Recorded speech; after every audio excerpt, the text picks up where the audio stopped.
ஒரு நாளைக்காவது டிவியில் போட்டு தான் இருக்கேன். செல்லு பாருங்க,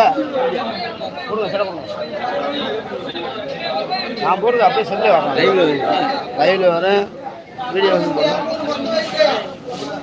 ஆன் பண்ணிக்கலாமா?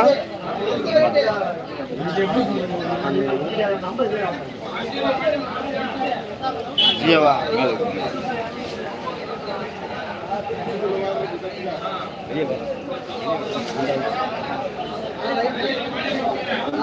ஆனா 21 கழிச்சு